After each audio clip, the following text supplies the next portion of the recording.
not gonna participate, but I'm just gonna watch.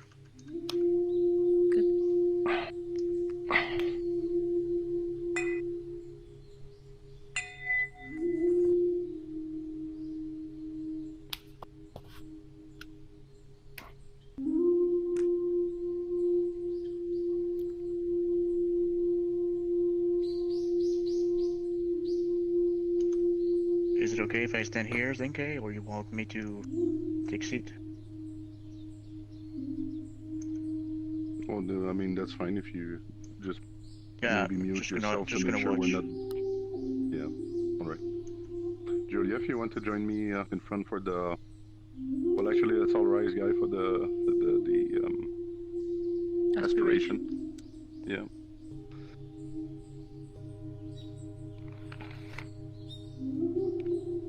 Victorious Buddhas, compassionate ones, throughout the infinite worlds of the 10 directions, grant your blessings so that the inner and outer work that I accomplish today bears the fruits that multiply beyond imagining and extend to the very limits of this existence to benefit myself, the ones I love, and the countless other beings of the six realms. Thank you, Julia. So let's take a seat.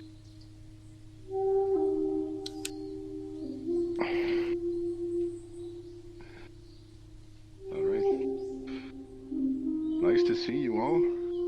I've been working very hard in the last week, and it feels like an eternity since last Sangha meeting to me. So I'm even more glad to see you today than usually, just because my sense of time is a bit twisted, but I think I need the break too. So happy to come and meditate with you guys today. We don't have many news actually this week. We've pretty much made a few improvements. As you can see, this world today is a friends-only world because I understand that in other sessions there were problems with people kind of crashing the session. So what we did is we fixed the poster outside so that it included very clearly the Discord information so that people who want to join us can still do it easily. But now this instance is a bit more private, so I'll probably go back to Friends of Friends for the next one, but I just wanted to have some peace and quiet today so that those that were accommodated last time can rest from that. I said I've had a hard week because, well, actually, it's good news. You know, to get the Shoshin world together in this little floating island, I had to assemble a team, and as I got to understand more this world of VR chat and Unity and everything, I started to see the possibilities for other projects. And what happens is that we pretty much our team is pretty much becoming a company right now. So we have sold our first customer and are working on VR experiences. And so, unfortunately, what it will do is that it will slow down the work on Shoshin short term, but it should help us grow and actually come back stronger with an even better organization pretty soon, and will be better funded than my not-for-profit as well. So yeah, I guess the momentum is ripe for VR, and that this community will benefit from it at some point. Um, just wanted to point out also that, like, no worry, I will keep on doing this. It's gonna still be free forever as far as this community and this world is concerned. So this is a completely, these are corporate initiatives that have nothing to do with this that we're doing here. Just wanted to point that out. Nice. Also, thanks for the people that are streaming and recording, and actually to those that are maybe watching the recording and never coming here. Hello, guys. I'm starting to hear from people, and I didn't realize that I was a TV personality until not long ago. Oh, People are now kind of writing me and saying that they like the thing. I've been approached for different collaborations, and so it's not me because I don't stream and I don't record anything. So this is on you guys. You are making this community better known. You are attracting new people, and well, thank you. I mean, we have pretty full classes nowadays, and I think it's all thanks to you. By the way, session B last week, we had 15 new students in the room in one session. I couldn't believe no it. way. So I don't know who's promoting us, but thanks to all of you. I won't take a chance. I'll assume it's everyone. Okay, so our topic today is a topic that we have started to address, I guess, in the previous session. It's about impermanency and egolessness. And today, Mar has offered to read. Did you figure out your OVR layer, Mar? Are you Yeah, good to I'm read? just going in the menu and talk about it and read it. So, All right. Want to join me in front? yes, coming. Can everybody hear me? Yes, Yes? sir. Okay. Yes, we can hear you. Yes. Yep. Great, let's go. Impermanency and egolessness. Though both body and mind appear because of cooperating causes, it does not follow that there is an ego personality. As the body of flesh is an aggregate of elements, it is therefore impermanent.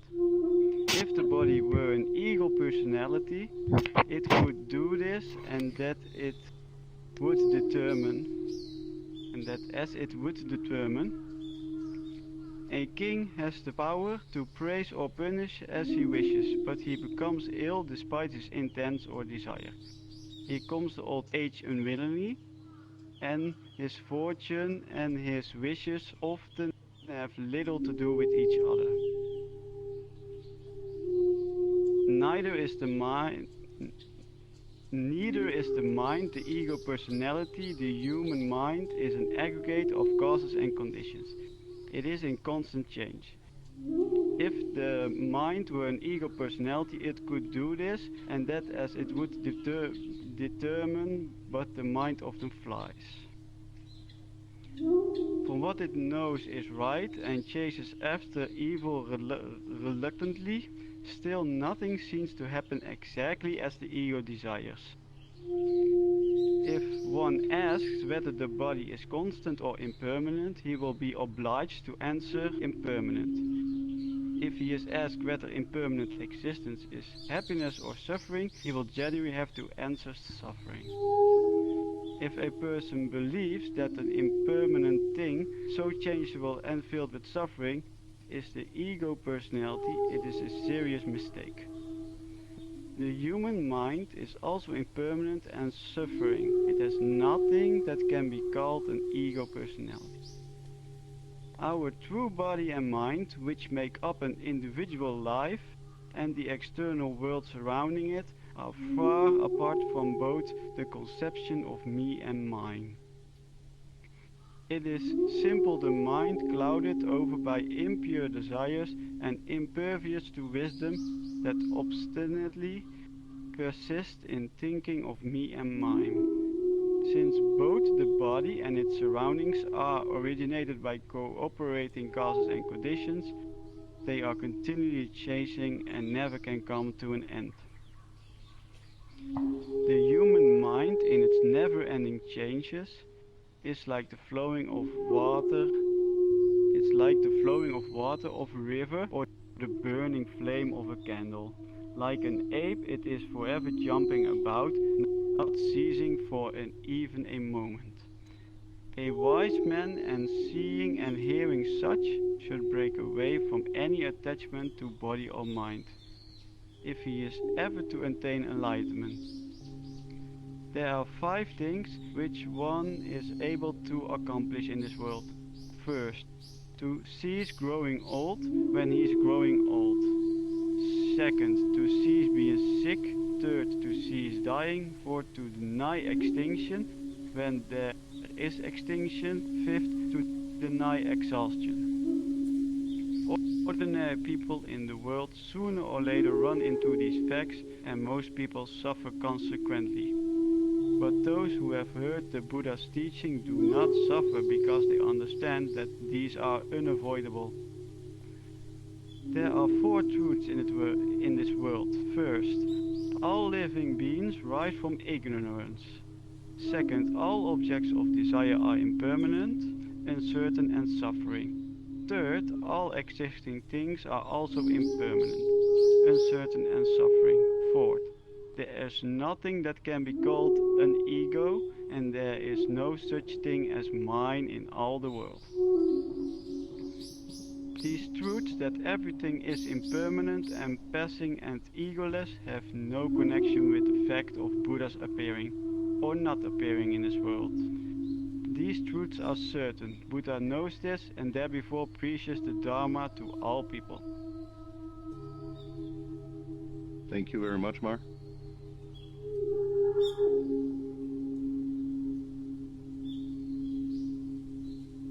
All right. I think that's a pretty straightforward one, but see if I can find something interesting to add to this.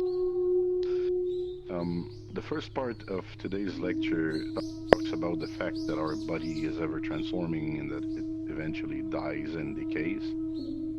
I don't think it surprises anybody here. It says that even kings are powerless when faced with this reality. And in case we thought we were our body and only our body, it kind of explains that this is not where our true self resides. After that, to me, it becomes a little bit more interesting because there's a part that says the human mind is an aggregate of causes and conditions. It is in constant change. What do you think is meant by that? Would anybody like to answer this little riddle?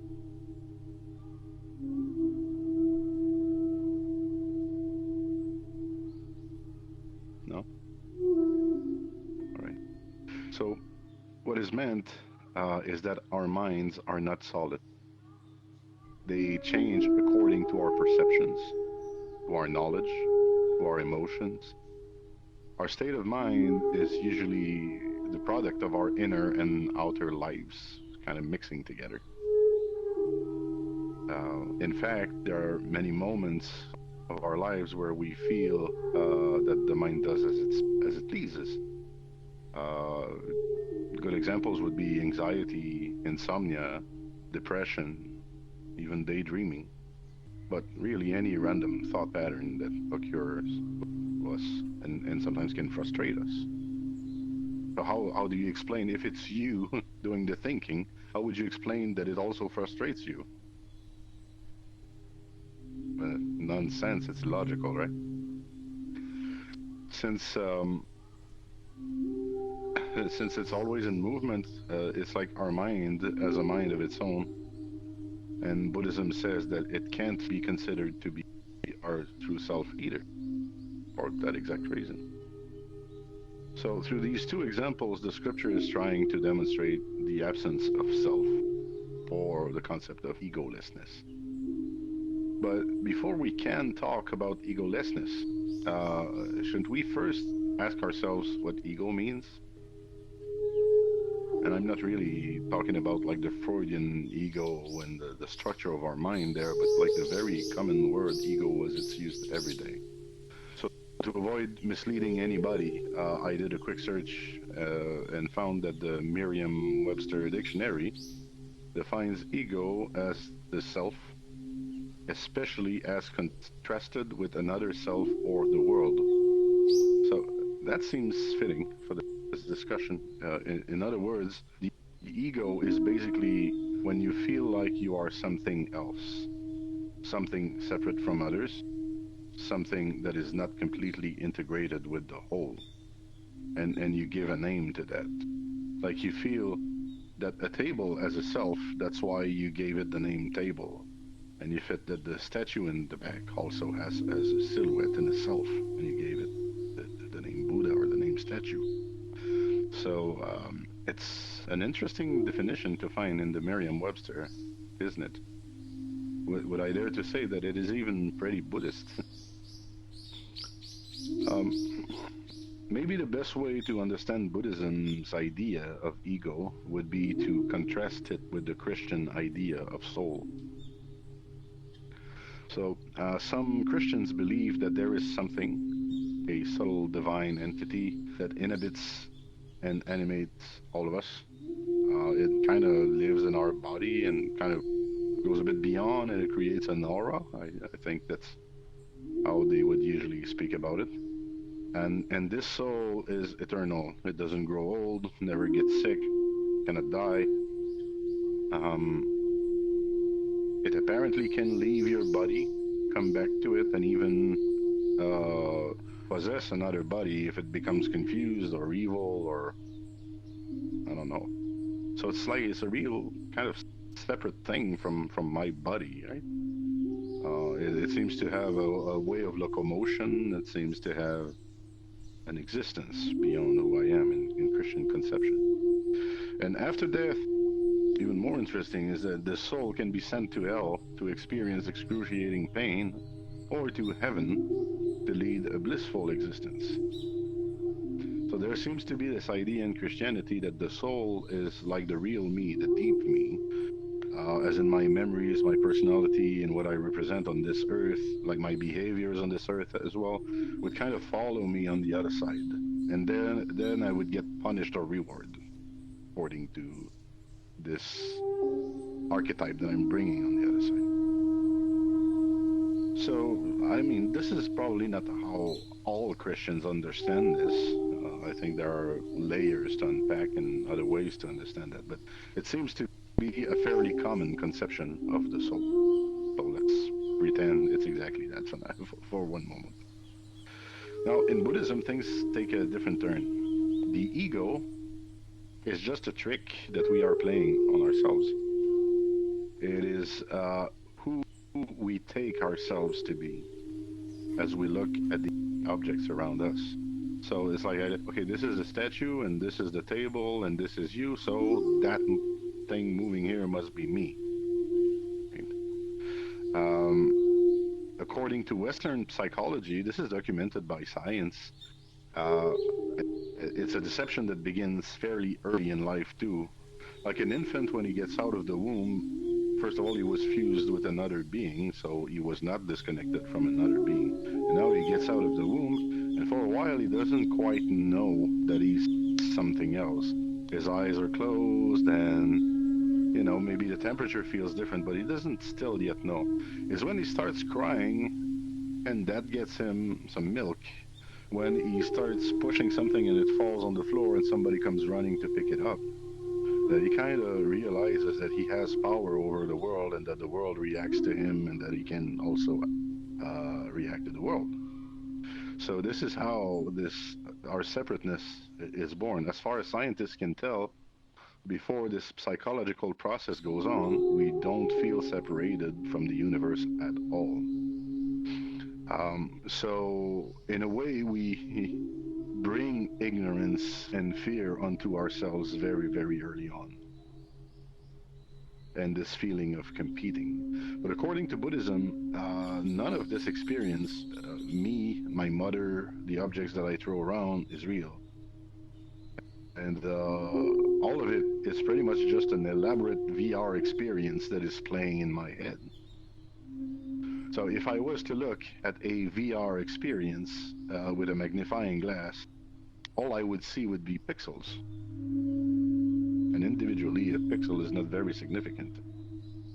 So is it with the reality at the atomic level? Reality is the same, and I would have a hard time distinguishing between my mother, the sofa, myself, the table, and the statue. It would just look like almost static, you know, kind of things blinking on and off, and pretty. I don't know, like I imagine it almost black and white. Um, so it's a potentiality. that somehow with the frame rate that we perceive in our eyes, with how our mental process works reassembling this, we kind of take several snapshots, several Polaroid, and we make a stop motion animation out of this. And that's kind of how our biological VR headset works. But around us is pretty much just an incredible and very well done machine. So, if the meaning of ego is to delude ourselves into separateness, then it would follow that egolessness simply means to be free of that illusion. And this is important because egolessness is often misinterpreted to mean that we should avoid any type of selfish activity and or that we should dedicate our lives to others. Well, this is not completely false. But what's important is to realize that selfish activity and altruism are both born from the same illusion. If you don't perceive yourself as separate from the whole, then there is nothing to compete against, but also nothing to help. And this is what gives birth to an idea like the Taoist idea of Wu Wei, effortless effort. It's that type of realization that makes you believe that just be a human, just flow with the universe. Why try to dominate and change things, or so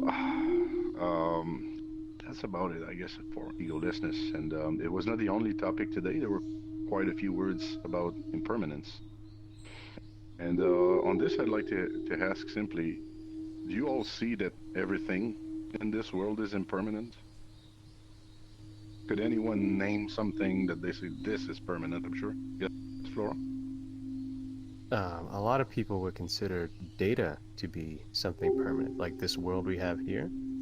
But even then, so you have to come to the realization that all of this will fade one day as well. We can back up and save all we want. You know, we could even put our minds in computers and save them if we wanted to. But at the end of the day, everything will come to an end eventually. You know, it will indeed. I don't know if people have heard about the phenomenon of the data erosion that our world is going through right now, but since like the 80s or the 90s, we have started storing everything on magnetic medias and CD-ROMs, and all of these have a shelf life. Actually, the magnetic media, they lose their magnetic properties after a number of years, and the dye on the CD-ROM also kind of dries out and expires, and so we had transferred like antique knowledge and archaeological finds and translations and old books and all that on these medias, but now nobody's making copies of them anymore, so they start to erase themselves.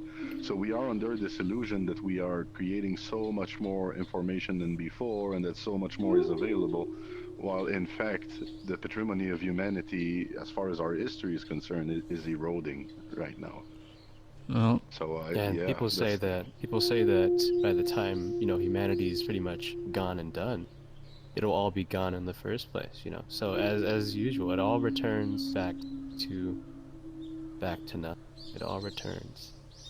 Well, not nothing in per fact, se, but you get what I mean. You get what I mean. yeah, we were so convinced that data was permanent that we sent a record on a space shuttle Oh yeah. and expecting people to play that disc on another planet, I guess. So anyway, but this is plastic. It probably lasts longer than a floppy disk. And so everything falls apart sooner or later. And even most importantly, we have to realize that as I speak, as we speak, as we are here, we are all dying right now. That every second that passes, from the moment that you are born, you start dying. And that's how everything is. There is like an hourglass tied to the existence of everything, and there's a little grain of sand falling every passing moment. Can we also appreciate that the part of impermanence that causes our suffering is self-inflicted through our attachments to the things as we have come to know them, love them, and want them to remain? when somebody close to us dies, do we cry because we find it so sad that they can't enjoy the world like we do, or simply because we will miss the little ways in which they made our own lives better? Or maybe we just feel guilty somehow. Endings and feelings of guilt often go hand in hand, fortunately. Our mind almost always participates actively in our suffering. And to recognize that is the beginning of freedom, at least as far as impermanence is concerned. Interestingly, somewhere in the text it is mentioned that who we are is far from the conceptions of me and mine. And what this points to is the fact that we are part of a process that we call the universe. And in it, everything is perpetually moving. So the idea of identifying with identifying with or owning any part of that process seems a bit foolish. Because if you identify, then you would quickly change into something else and own it. Like, what do you mean? What's owning what? A part of the process is owning another part of the process. Doesn't make much sense either. But there is also a deeper implication to this. And the implication is that we truly never die. Think about it. Our body never dies. Our mind never dies. It's just an illusion. We are transformed, reshaped, recycled, but never really lost. So, like our egos, life and death are just illusions. Recognizing that fact, Hinduists greet one another with the Sanskrit expression namaste, which literally means I bow to you. But this little word also carries a special spiritual meaning, often formulated as the divine in me bows to the divine in you, or maybe more appropriately, the divine in me recognizes the divine in you. So it's a way to turn our daily mechanical salutations into a way to reconnect with our divine nature, with the universe, basically, and stabilize our new view of the world. It became popular in the West through yoga and is often pretty much abused, this namaste thing, by people who don't understand the full meaning of it. For most Indians, though, they're at the other end of the spectrum. This is kind of old news, and it only means something like hello to them. They're very mechanical. So, yeah. To illustrate the fact that we are pretty much just a flux of causes and conditions, the mind in the book is compared to the flowing water of a river or the burning flame of a candle. I think these are interesting images, especially the flame, as we realize that it can be put off by the wind at any time, or by water, or we can also have it burned to exhaustion. And as it goes, it also frees the energy that was stored in the carbon that it burns, gradually converting matter into light and different gases that have then a life of their own. If you think about this, really think about this, you can relax and detach from so many things in your life. A lot of drama just goes away because even what could kill you is not that serious anymore. You are certain that the universe, your universe, will carry on in other ways. Can I ask or say something? Since we Of are in course. that topic? Okay. So, I know I'm not participating, but I want to say something here that is what I understand from what has been said so far. So, I'm interested into science and what's happening around and stuff like that outside of the solar system we live in. And from what I understand is, yes, we are part of the universe. So I want to understand when we die, is it basically just our matter is being recycled into something else? Basically, we are being recycled, kind of, by natural process. right? If we go back to the candle, you have the candle is lit and you have the wax, Mm-hmm. and as Yes. the candle burns, it creates light. So you could say that as the candle dies, it becomes light. And but also you have Becomes the little liquid. fumes that, yeah, and it Mm-hmm. also becomes a liquid, and then it changes shape, right? The wax changes shape, and it won't burn the same way as it did before if you No, it light never it up will. again. Not exactly, right? And also all the fumes. So there's a part of the candle that now is airborne and is floating around and can mix with other things and can mix with oxygen and other gases. Mm-hmm. So it's pretty much the same thing with our body. Every day we are shedding skin, we are losing hairs. We are, and through our hygiene, we are removing even more. We change our clothing. Our blood is being changed. Our bone cells are renewed. Our neurons are making new connections, and some fall off as well. So just like you can never step in the same river twice, you are never the same person twice biologically. You are a process, almost like completely liquid. So this starts as the egg is fertilized, but carries on throughout your life, and then when you die, you also decompose, and you start mixing back with the earth and everything. But there is something else. There seems to be like a data component to the universe, something that we cannot touch, that our mind is made of, and that kind of keeps this entire circus together. And this is kind of beyond science right now. And by the way, this is a definition of mystical, right? You enter the mystical realm when you're talking about things that science cannot explain. And our mind is pretty much there. You want to say something, Flora? I'd just like to say that, yes, I do agree we're kind of getting to the area of mysticism, but actually, if you really think about it, all of this is all just numbers, really, if you think about it. You know, Yeah, every well, melting of a candle, every walk into a river, it's all just numbers, you know. And I think that numbers play a huge fundamental role in a lot of things, you know, including the mind, you know, including this impermanent, like this permanent, well, permanent force, whatever you want to call it, whatever you want to call it, whatever makes up the universe, what makes up our minds, and everything that flows together. I believe that yeah, numbers at least have some, you know, major role in it.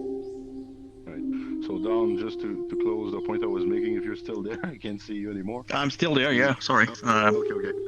I glitched out. Sorry.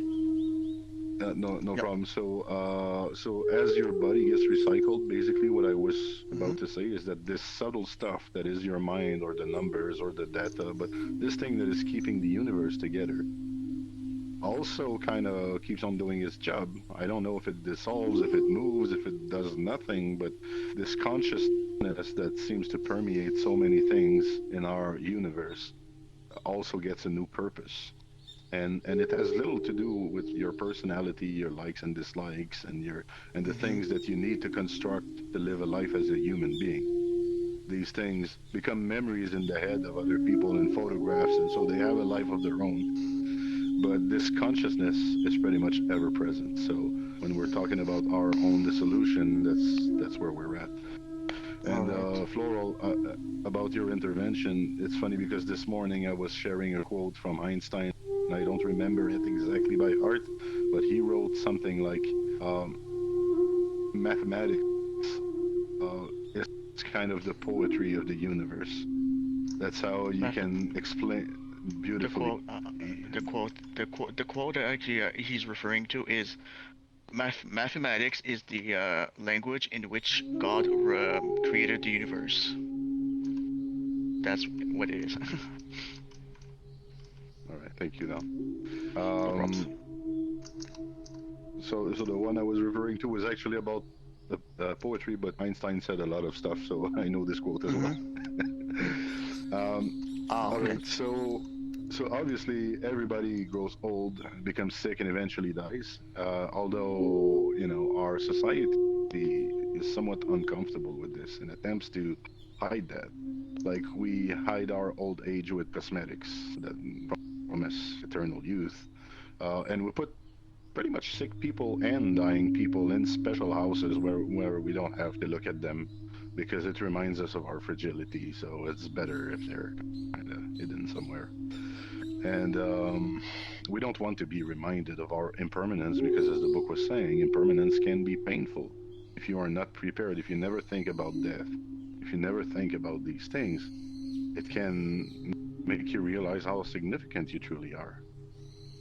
And these are beautiful moments, actually. These are not things you should. The true definition of a feeling of awe, right? Where there's something so magnificent that it inspires also a little bit of fear, is pretty much what impermanence is about. This just larger than us, larger than life. But it is important to think about that. Otherwise, we forget to live and to appreciate our conscious moments. Who knows what our experience of the world will look like in the next life when we're an airborne gas or feeding the worms or just a free floating consciousness. So here and now is really what matters. In my own life, I discovered meditation before Buddhist philosophy. The very first Dharma talk that caught my attention was by the famous French geneticist turned Tibetan monk, Mathieu Ricard, that some of you might know. And he was giving an interview on a popular French TV channel where he spoke at length about the four truths that we have covered earlier. Just going to repeat them. Namely, they are that we all rise from ignorance. And let me say just one more thing about this. What does it mean that we all rise from ignorance? It's the process of the baby realizing that, or thinking that he has a separate self, as I was explaining earlier. So it's not just us. It happens to cats, it happens to dogs, it happens to chickens. All of them have kind of that feeling that it's them against the world. So that's what it means that we all rise from ignorance. Another more symbolic way to look at this would be saying, like, there is no enlightenment without ignorance. You cannot wake up from the dream if you're not dreaming, right? Um, then the second truth was that all objects of desire are impermanent, uncertain, and suffering. In last session, we spoke extensively about that. So I guess it must be clear for most of us. And then also that all existing things are impermanent, uncertain, and suffering. And if you understand impermanence at its base, you also understand that. And finally, the fourth truth is there is nothing that can be called an ego, and there is no such thing as mine in all the world. And this we covered a bit earlier by explaining that we were part of the process. But me, I remember being captivated by his words and feeling that every single one of them was true and relatable. It was like a 45 minutes thing, and I was almost hypnotized. And I don't know how you feel when you hear these words or the Buddhist teachings, but I would definitely recommend that you become intimate with those four simple truths. Think about your true identity, consider your desires, contemplate the impermanence of all things, and get an acute realization that our world, although it may wipe us out, is perfect the way it is. Humanity is not necessarily meant to be the supreme species of this universe.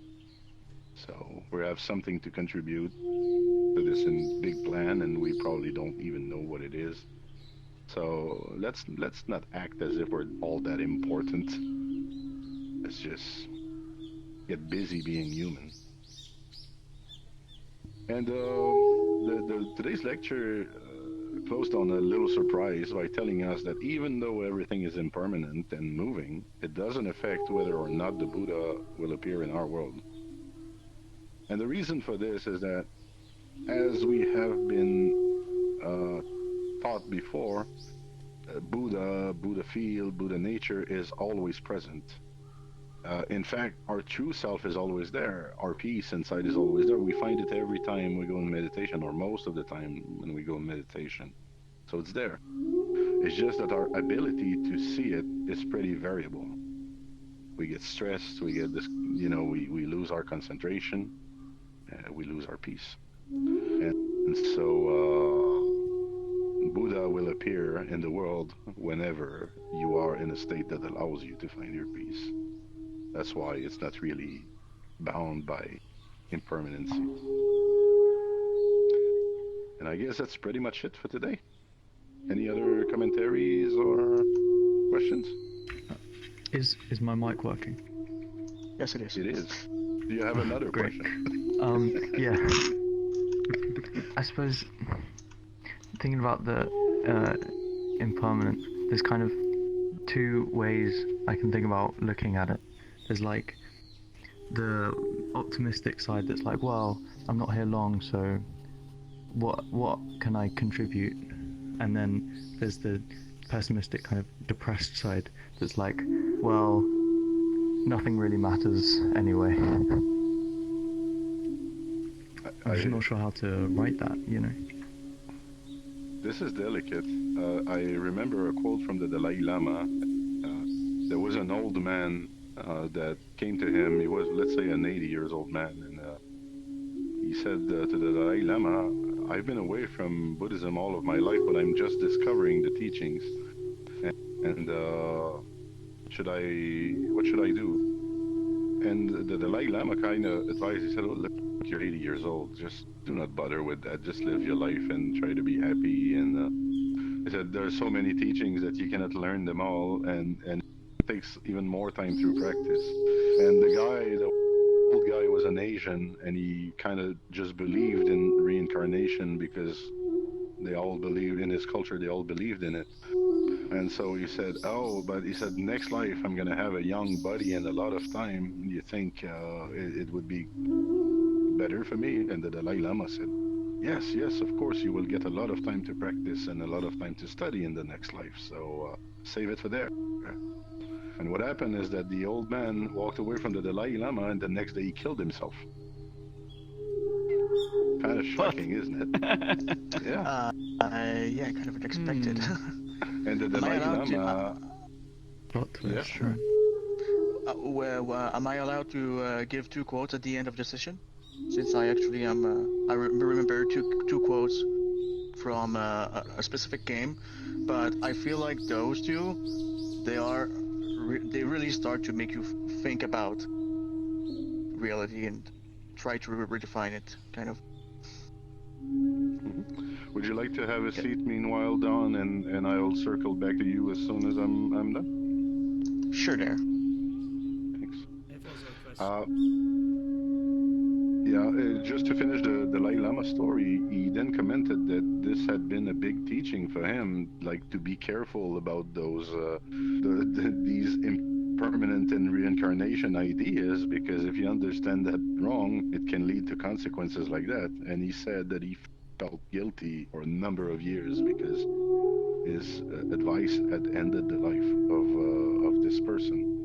I also feel that you know what they've been calling the YOLO generation for a while, and some of you may belong to that. The you only YOLO. live once. So Yeah. that I know what it means. Sorry. other, I know what other, it means, but I don't understand how you can identify to it. So, yeah. if So, someone but could clarify it's that. just like Beans was describing. It's a two-edged sword because if you take it, you only live once, and you should live the experience. You should live fully, and you should live beautifully. Then Mm-hmm. YOLO is something marvelous.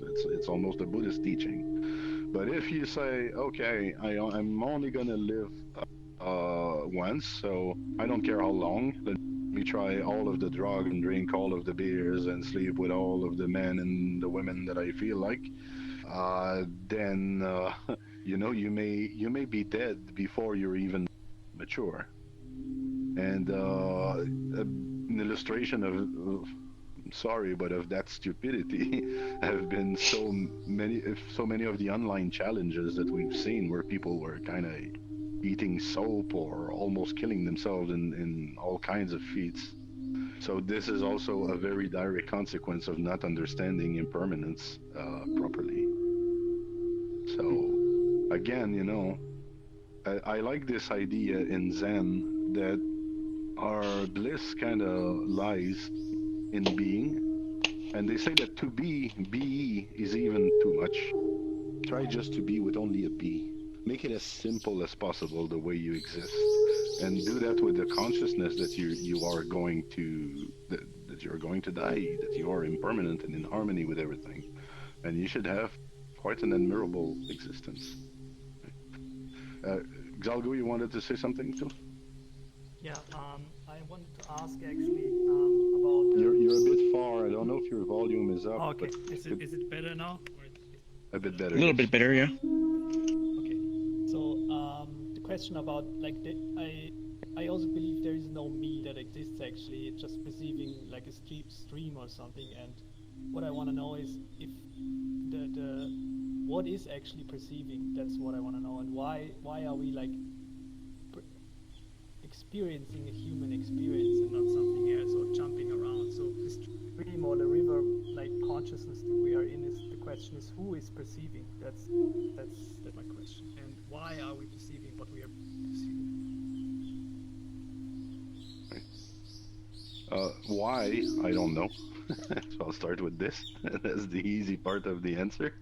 Why? I don't know. What is perceiving? There are layers to that, because first you have your mind that's perceiving what your senses bring to it, right? So you have those inputs like your eyes, they catch images, and then these images are brought to the brain, and then you have a consciousness of these images, and then you will use your emotions, your knowledge, and all of that to interpret the images. So that's one layer of consciousness. Then, when we are in meditation, you have this layer of noticing yourself thinking. So that's another layer. What's noticing that I'm thinking? Well, the way that Buddhism explains that is that your thinking process is just another sense. It's just another way to relate with the world.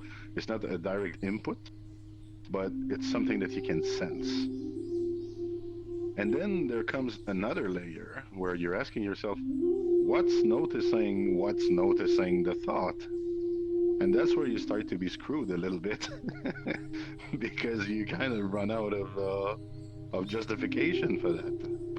And this is the realm of the nature of consciousness. And what's nice about this consciousness is that if you see a dog, uh, and there's a big, it happened to me like that. That's why I'm making this example. There was a big noise, and the dog turned his head like this, and I turned my head at the same time. And then, very simply, I realized that we were conscious of the same thing, that we share the consciousness. You know, the dog doesn't have the same vision as me. He doesn't have the same ears as me. So what we were looking at and what we were hearing were very different. But fundamentally, if I go back a few layers, uh, the survival instinct and the consciousness of those inputs seem to be the same. And then probably some of you are like me and have been fascinated with the ideas of, okay, there are the living things, but what tells me that Earth is not alive? Science has been telling us, just like they've been telling us that animals were stupid and didn't have feelings and were not intelligent, they're telling us that rocks don't feel, don't think, don't do anything. Well, I don't know about that. I've never been a rock. It always seemed like a possibility to me that that a rock could be conscious. So maybe a rock is difficult to relate to, but let's think of just a sunflower. Sunflower turns around and follows the sun around. Not only that, you have vines and other plants that if you touch them, they either close or they kind of twirl, and so they must have some level of consciousness. Also, the roots of the trees seek water, and also apparently they communicate together through mushrooms and other types of matter in Bacteria. decomposition, in bacteria, whatever. Yeah. But there are chemical messages that Yeah. go around us all the time. Even us in our exchanges, we have chemical messages, and the ants also communicate like that. So you see, even insects. How is it that if you step next to an ant, the ant will just change her course and go somewhere else? She must be conscious of her surrounding as well. So, uh, what is consciousness? Consciousness seems to be the way that the universe is auto-regulating, right? It seems to be like the internet. I think the closest the closest analogy I could make is the consciousness is like a biological internet that we can all tap into, and that allows us to communicate with one another verbally, but also non-verbally, like energetically, right? And that explains a bunch of weird phenomenon in the world if you start conceiving of it like that. So I don't want to, I could speak about this for a few hours still. So I won't do that. But does it help a little bit, Exalgo? Yeah, a little bit it does. I mean, I also believe that yeah, the whole universe is actually a living organism, or maybe like some kind of mind, because I feel or have experienced that everything is connected, and also to some degree, I would also say, like in the example you gave us before about the Dalai Lama, there is a lesson to be learned there, and whatever for whatever reason it happened that way, I'm pretty sure there was one. There was also like a learning process there on multiple levels that we couldn't perceive. So yeah, it's just Right. sometimes it's hard to wrap like the mind around these things. Right. Especially that we have no reference. If you're thinking about like a universal consciousness or that the world is an organism, then what are its boundaries? I think that's where we're really stuck in the self. What are the boundaries? Where does it end? Where does consciousness end? And this, our mind is kind of not built to, well, there's nothing to wrap around because there are no boundaries. So you're kind of in the middle and around and on the side at the same time. And that's where your quest has to stop because you just cannot grasp these concepts. And Buddhism doesn't try to grasp it either. It just kind of go and accepts, okay, so all of this is living, all of this is me. I am all of that too. It works both ways. So let me just try to dance with it very well. And yeah. Julia, did you have a question? I saw you raise your hand. Yeah, I've been hearing what everybody's been saying, and the teaching and your explanation, and to me it's like a twofold message. First, exactly the interrelationship or the interdependence of all things, and how we are nothing without everything else, and the causes and conditions that reunite to create this moment. And on the other hand, what Beans was saying, the imprinting some meaning into it. So I think those are the two things to remember for me of this teaching. On one hand, the interdependence, and yeah, we are nothing on its own, and we are going back to that everything of the causes and conditions. And on the other hand, yeah, let's imprint some meaning into it. Sometimes we're searching for meaning, and what's the meaning? The one we imprint on it. Right? What do you think? Which I really love this quote, the Zen quote again. Zen just has the best quotes. And there's the Zen quote that says, "The Zen that you find on top of the mountain is the Zen that you bring with you. There's nothing special to the place." And it's the same with meaning. The meaning that there is to life is the meaning that you bring with you. If you want it to be a very awful place to be, it can be. But it can also be a very magical and very meaningful place. You just have to make sure state. Does that join with what you're saying, Julia, you think? I think Beans was calling it too optimist when we try to imprint a positive meaning, or what can I bring, just and yeah, we gotta be some optimist in the facing the reality that we are interdependent, and that we are disappearing as the causes and conditions that make up right now. When you ask a kid, why did you do this or why did you do that? They will often answer, because. Isn't it natural? Like we all grow to answer because. Sergey? I think it's Yeah, the what for is ours. yeah. Somebody, I was gonna say I think it's more instinctive to say because than natural. I think just automatic. Somebody Yeah, wanted to say something. Uh, I'm uh, done. like, I think Casper. Yeah, go ahead, Casper, and then after that, Flora. oh yeah. That story about that guy that killed himself because he believed so vividly in reincarnation to the point that he easily stepped out of life. It kind of reminded me of something. I have a lot of friends from religions all over the place, from Christianity to Islam. But what I've noticed is that I remember one of my friends had like a near-death experience almost, and said that he expected at least to see something before he became consciousness again, and I think he was partly sad or disappointed that he didn't see some kind of proof of some form of afterlife.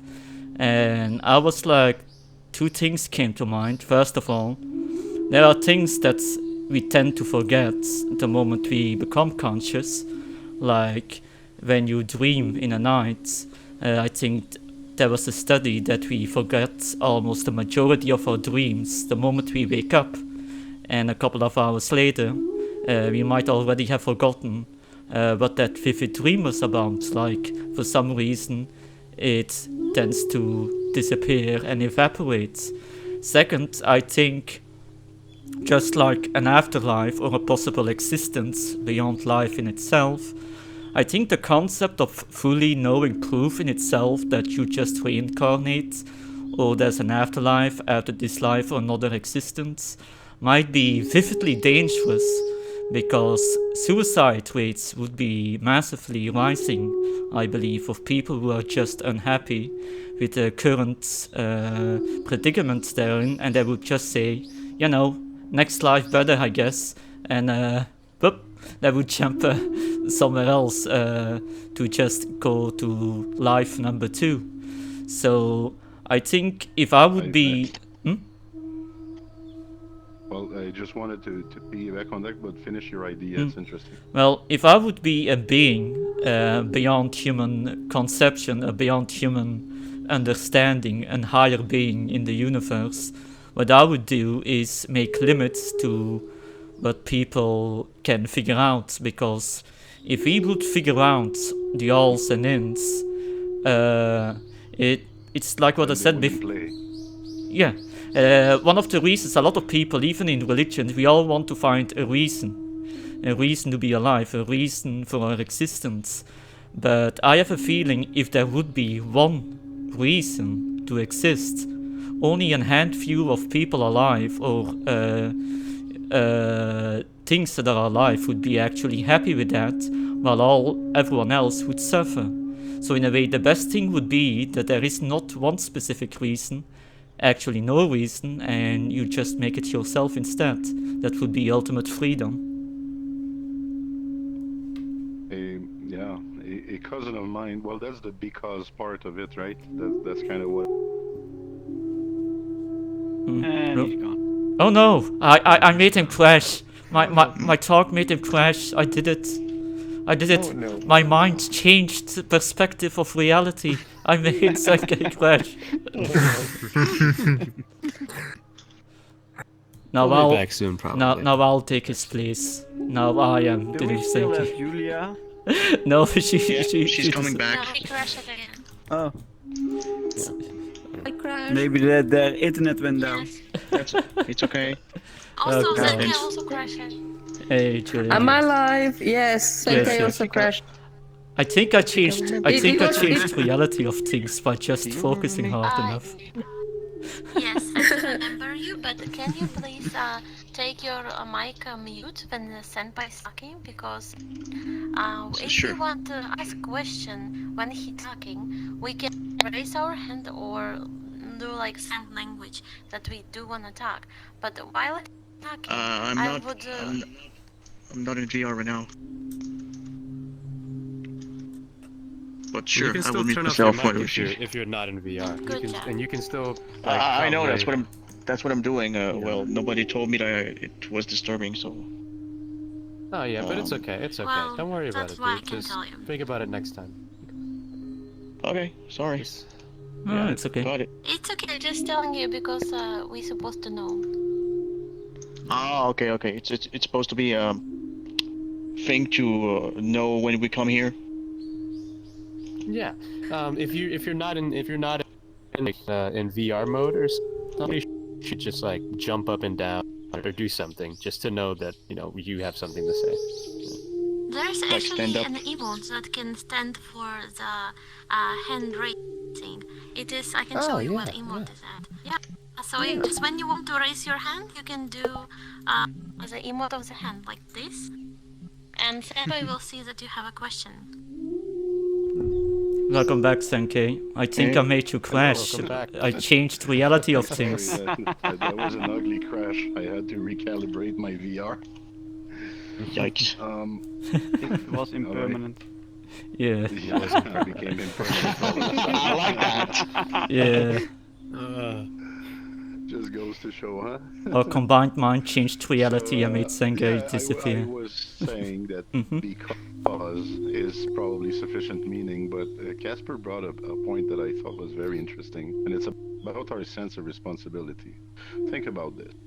I've had a cousin who at one point went and lived a few states away from home, and he was much older when I spoke with him, and he said, you know, the first time that you are alone on the highway in a foreign place where you have no friends and you know nobody and you cannot call an uncle or a dad or anybody to help you fix your flat tire is when you kind of start taking responsibility for your life and where you kind of start becoming a man. He told me that in this way, And I thought, because I mean, for example, my dad is a know-it-all. He can fix anything.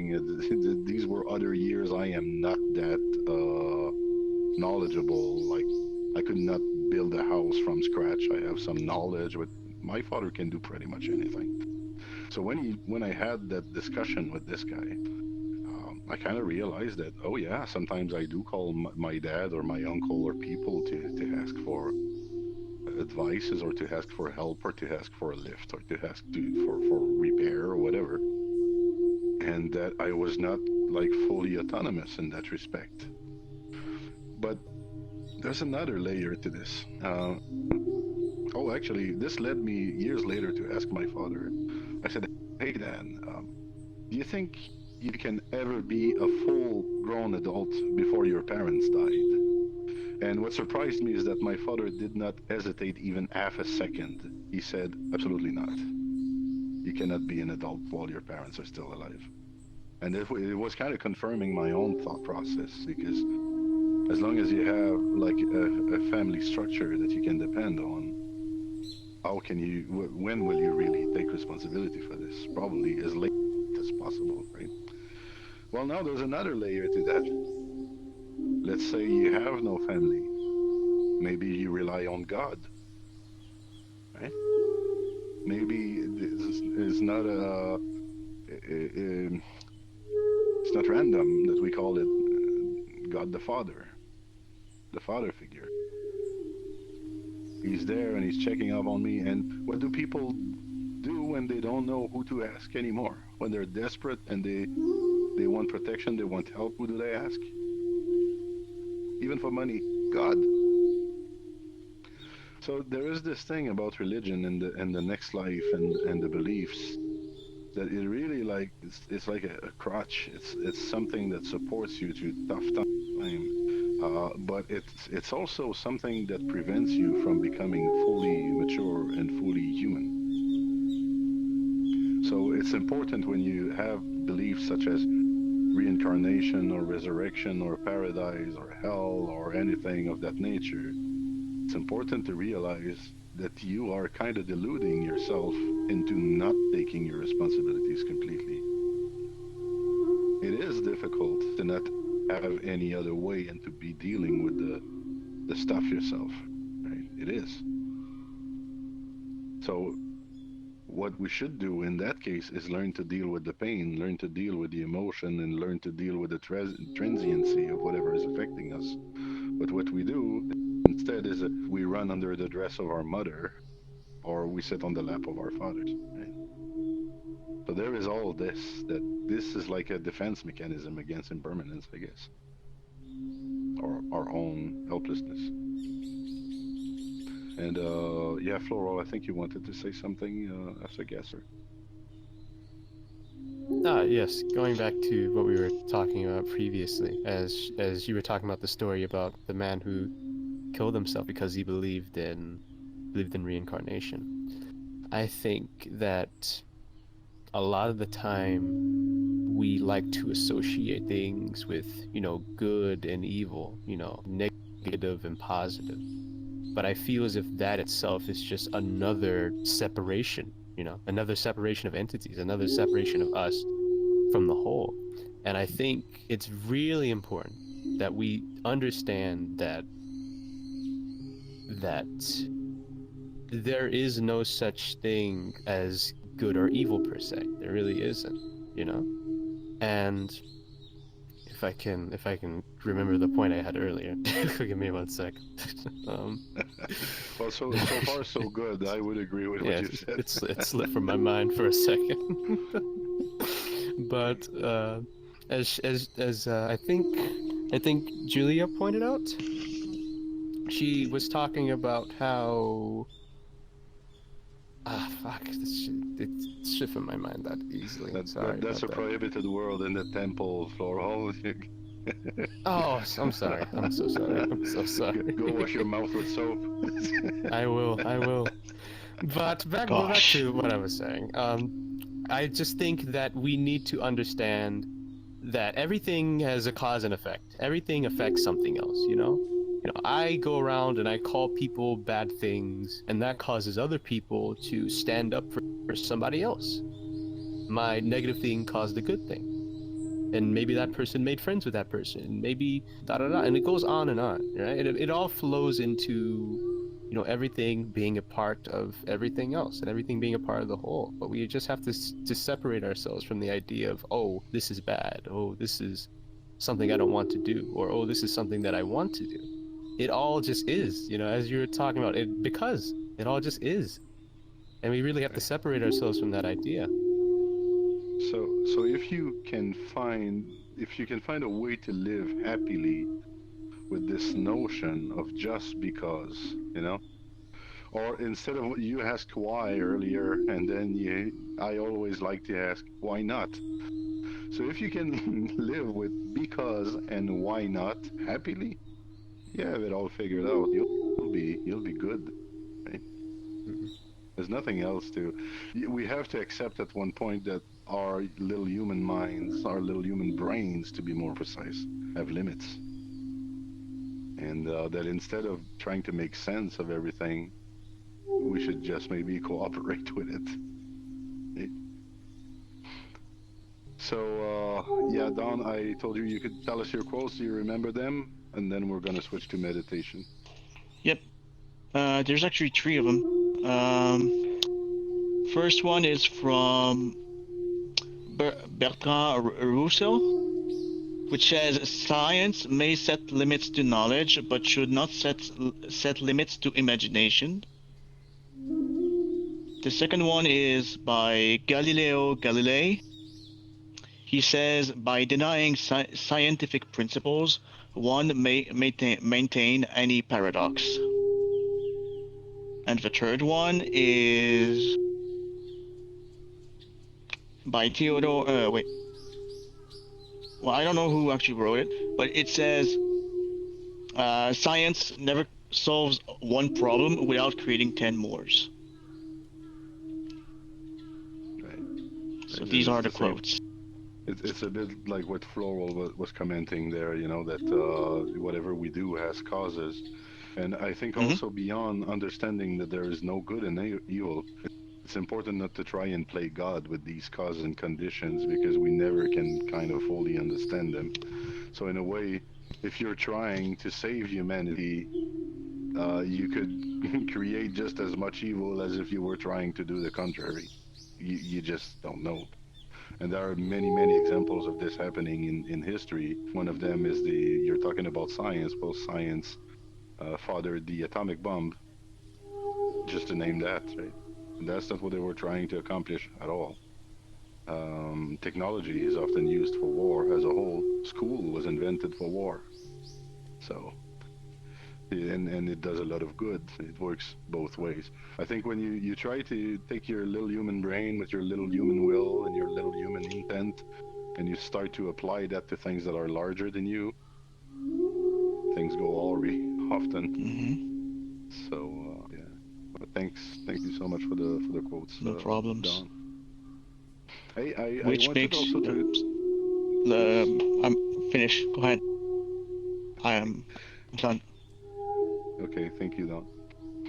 Um, No problem. so one thing that I wanted to point out also about the our sangha and our community.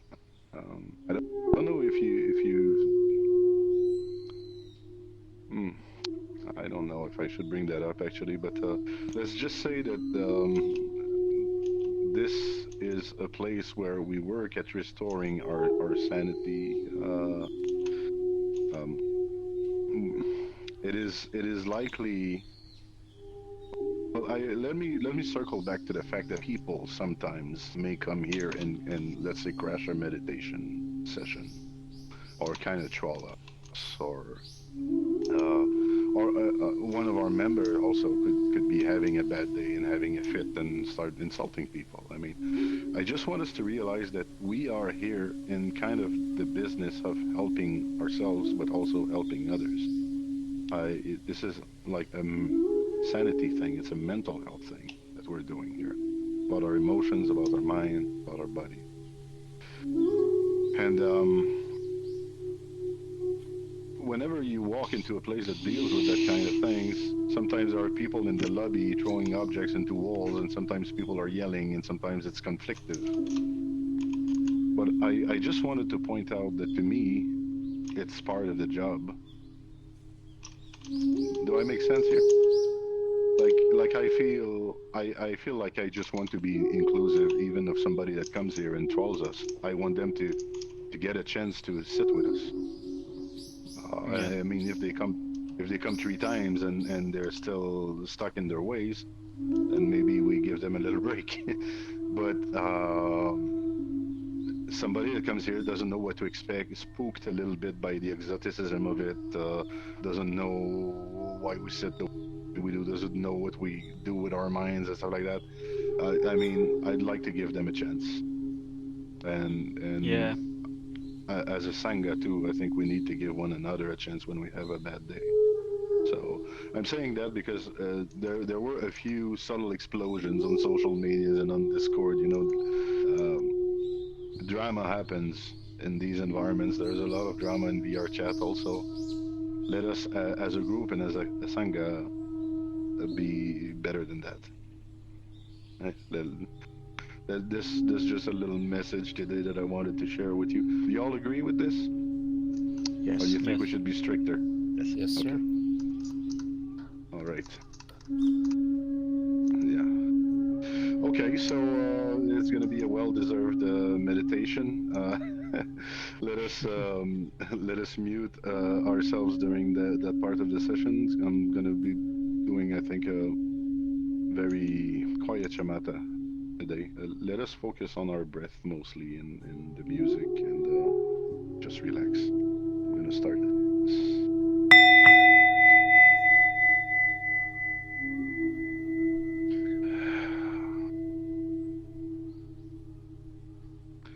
So for those that don't know that technique, let's do the 9 breath of Naropa today, just as a little teaching at the same time. So this is the one where you plug one side of your nose, you kind of push on the side of your nostril with one finger, and you breathe in from the other 3 times.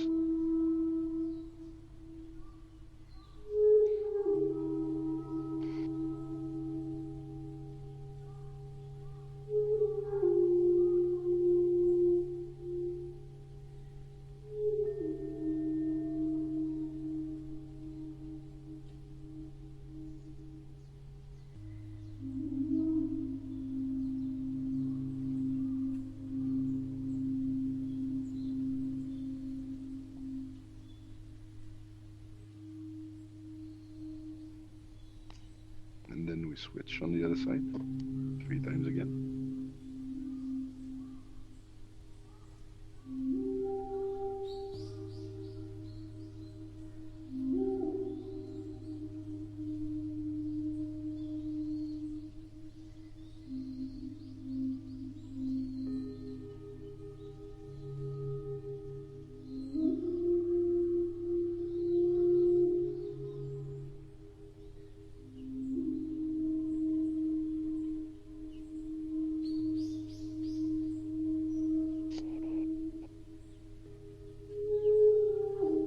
And then through both nostrils 3 times again, deeply. You can start closing your eyes as well.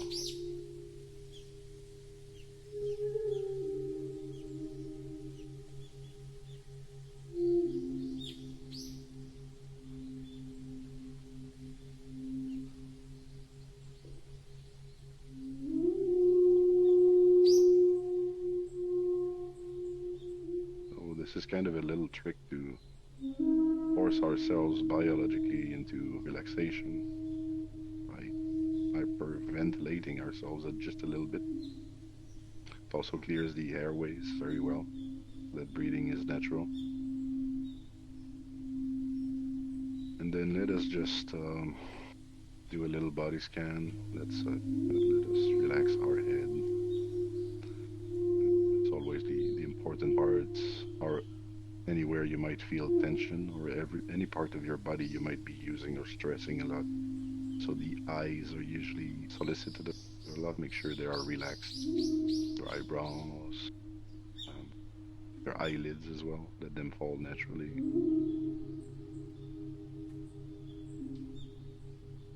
There might be some tension around the ears or your jaw. Let that relax as well.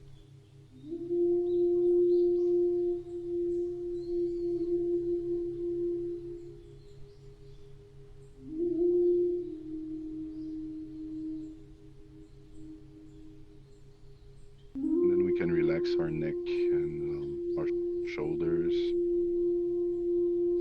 upper back, slowly going down along the spine, releasing every tension.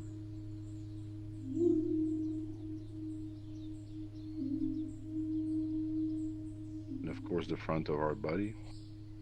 Make sure your arms are very comfortable, falling naturally. Um, Maybe naturally positioned on your laps.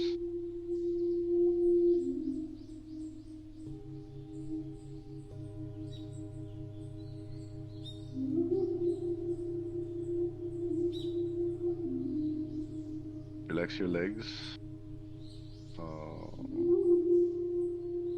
Make sure that the relaxation reaches all of the extremities of your body. So your hands, your arms, fingers, your feet and toes as well. And let a feel good sensation enter your body. Just don't try to feel alive there for a moment. And let's just breathe. Let's bring our attention to the breath. Let's just breathe and kind of feel that good sensation. Let's just feel alive for a little while as we breathe.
trying to focus on that feel good feeling, try to find out where you feel more alive actually in your body. And when you have trouble getting the energy, you may notice that some parts of your body don't feel as alive as others. So try to find out where in your body you're kind of stuck there, and see what you could do for the sensation to really go everywhere.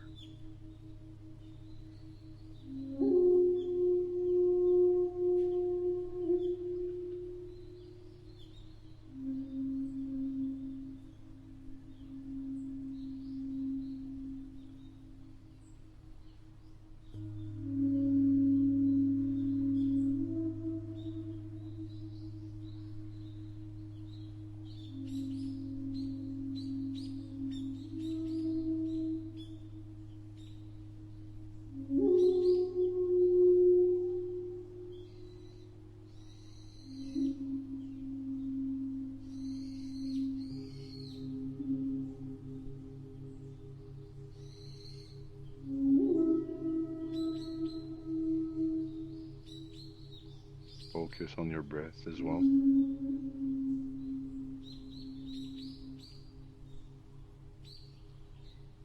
Your mind wanders away, just bring it back gently.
So I'm not introducing anything new for this second part of our meditation. Let us just take 3 more deep breaths and try and deepen our state a little bit, refresh our mind a little bit, then focus it back on the breath.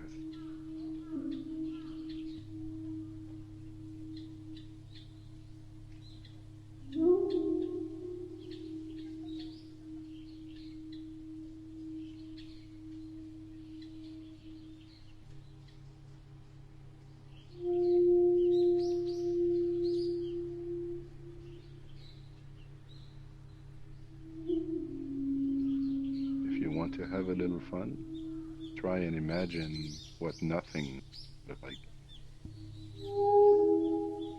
and focus your mind on this instead of your breath. Whenever you are conceiving of anything but nothing, go back to nothing else. And if that's too hard, just go back to the breath.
As you focus on nothingness, try to bring your mind to a stop.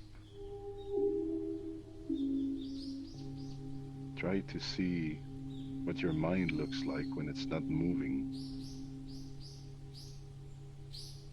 and stay with that.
Don't forget, if you notice a thought, just label it thinking.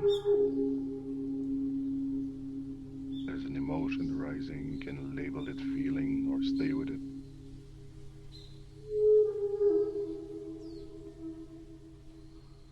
Resist any urge to follow impulses.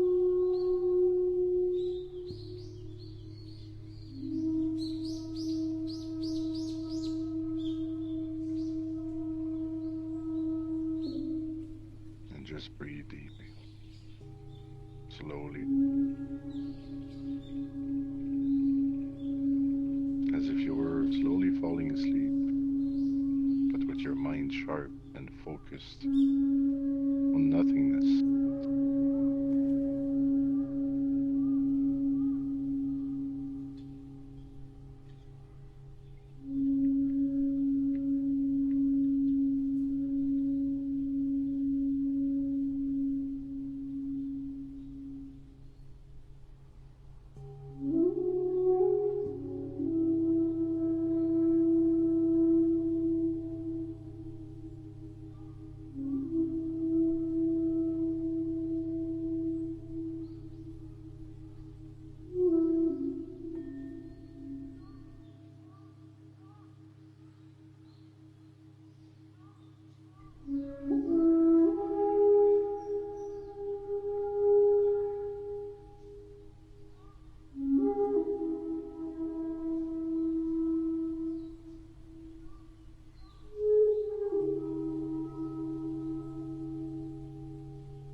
to those.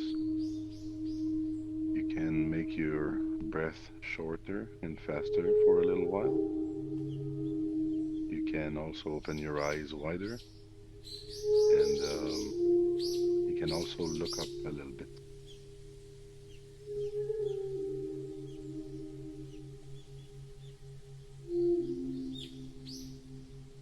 Otherwise, just carry on focusing on the breath.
If we want in this last stage of our meditation, we could try and relate it a little bit to impermanence.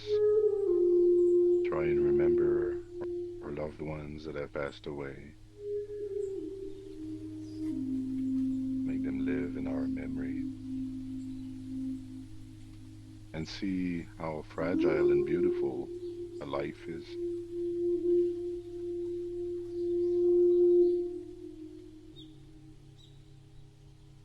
Let us realize how lucky we are to be alive in this very moment and conscious of it.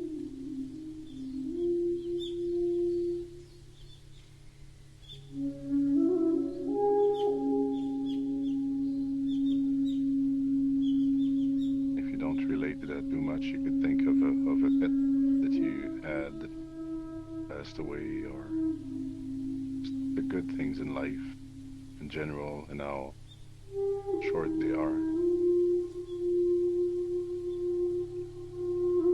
If you've lived through some great hardships in your life, you may also use that as a meditation topic.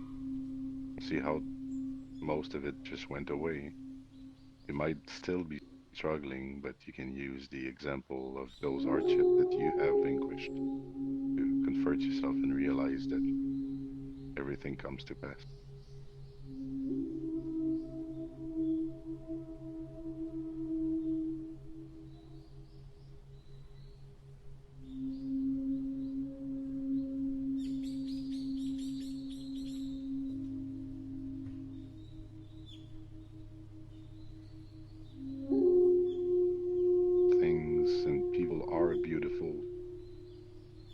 especially because they go away.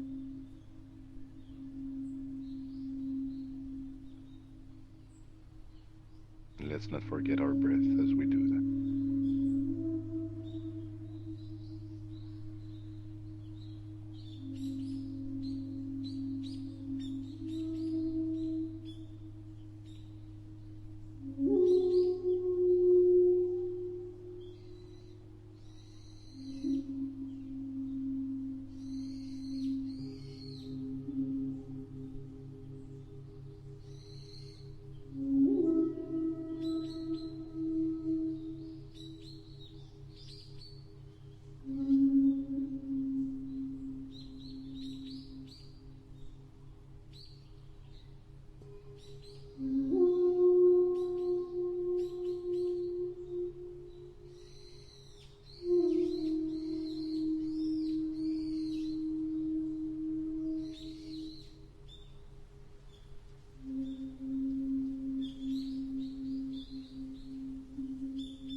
Let's take another deep breath.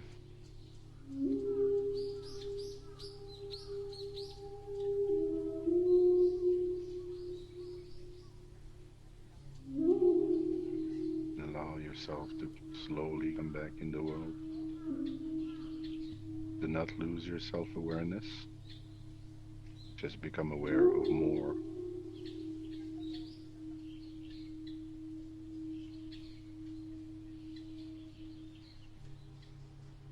It is always good to keep an eye on the inside while we look outside.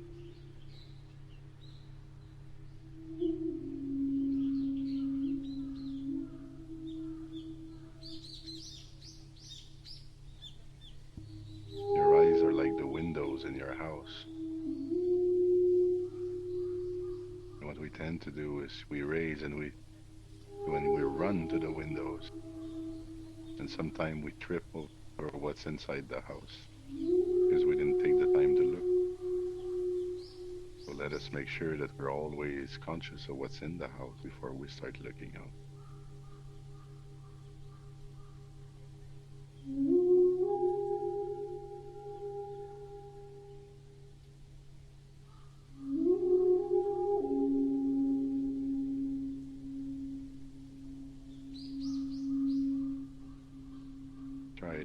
25% of your attention on your breath for as long as possible during and after this session.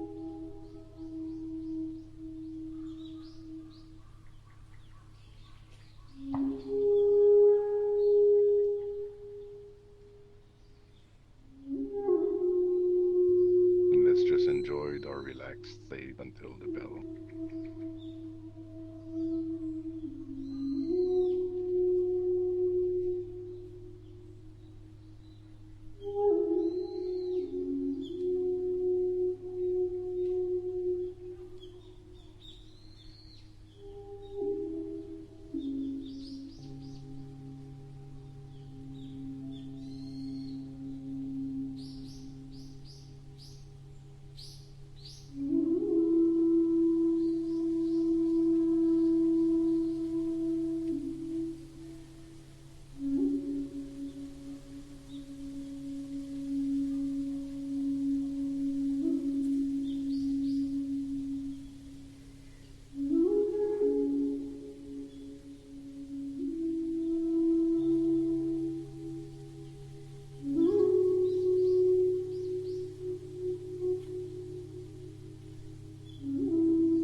How do you feel? Oh, One was more on the relaxing side, right? Yeah, most definitely. Most definitely. for a while, when I put my feet back on the Right. ground, I couldn't feel my toes, So, and then I Julia, realized, maybe I would like to invite you for dedication. And I won't be able to stay very long for Dharma Cafe today if you guys feel like going there. But hmm, I see that we have Kaio with us today, who's our owner of this cafe. Will you be willing to lead the group, Kaio? Sure. Hello, everyone. Hey. oh, who's saying that? All right. So, Julia, whenever you want, you can come and read the dedication. Let's all rise for this.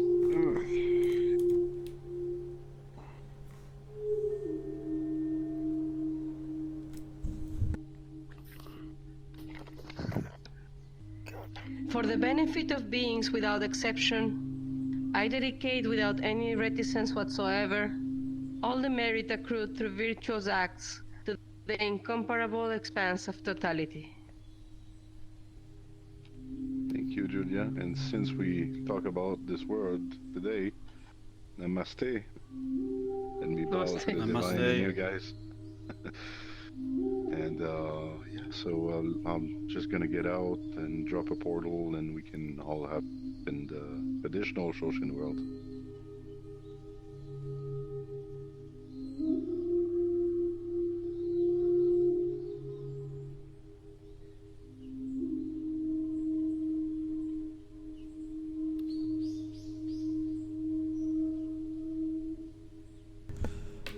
keep forgetting.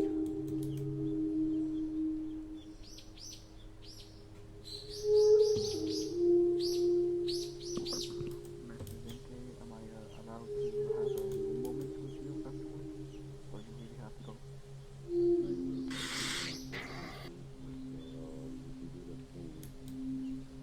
Alright. You have a estimated time until you come back? I have a date day today and tomorrow, but as I told you, I think yesterday, from Wednesday, we should have a lot of time to have a chat. Okay. We're going to Because join I for a already bit. decided I of think I'll join just place, to and I explore just the world, because I haven't seen it in VR yet. well, if we go on the map in the map together, I can show you the place where I want it. I Yeah. already decided. Okay.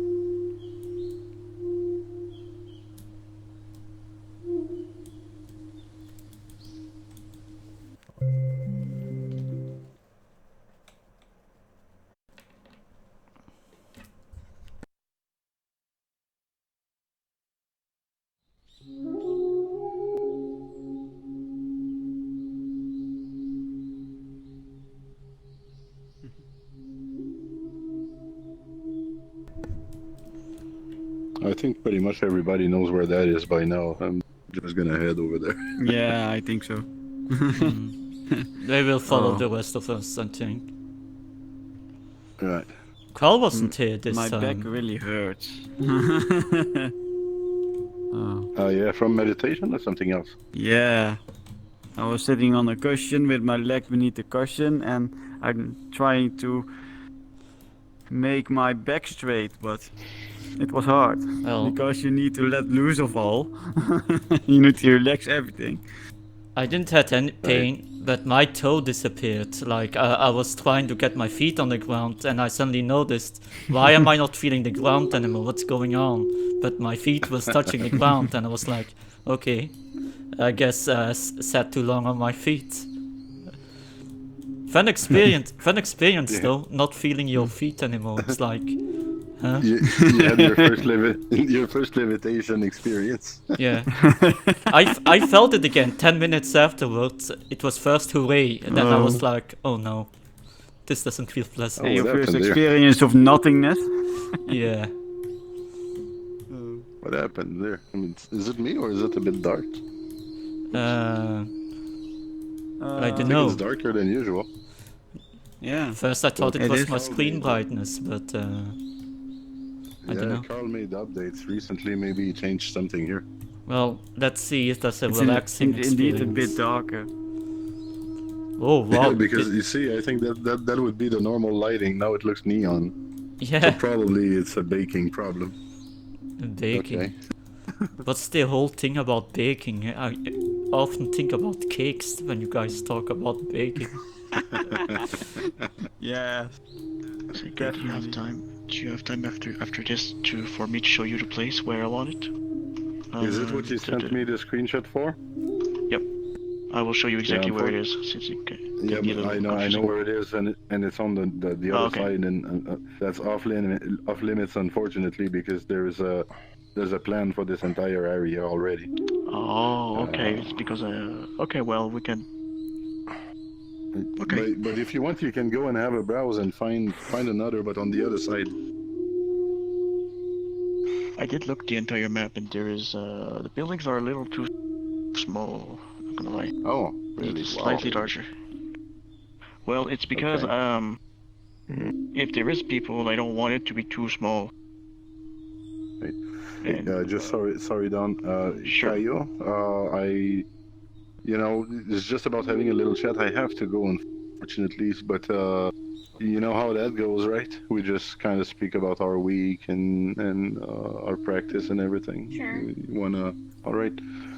So, guys, thank you for coming. Bye. Again, See you fortunately, later. I have to go. Thank you. Yeah, thank you. See you, Zenke. All right. See you See you soon. later, Zenke. Bye bye. Bye bye. Bye bye. Not living in the stairs. So, how are you guys? How was your day today? Well, I'm doing good. It was really busy actually. unfortunately. I'm coping. Yeah, tell us more about it. Yeah, I work in a warehouse. Only pick up a lot of stuff, like insane amount of stuff. So, bad day, pretty much. And then I came home. There was a lot of snow. No. Half an hour to shovel it. Well, a bad day. I'm okay now. I can do that. Did Yeah, the meditation really help? helps. Oh, Yeah, yeah, a lot. nice. That's good. Thankfully. I can stop it. Yeah, I think Zenka is better in this, so sorry. No. Does anybody have anything to share? Hello, Malka. Hello. Yes. Do we have a content, How? or shall I put something? You can say something What does your avatar remind if me you of? want There It's is to. a so really familiar. great video. Or true. Her avatar, Huh? it reminds me of some. I think it reminds me of something, but. This is from The Witcher, The Wild Hunt. Ah, The Witcher, Yes. of course. Now I remember. Does it come into Witcher? Yeah, The Witcher. Ah. So, do You we need have to any watch idea out, she's a witch. It doesn't work like that. Maybe.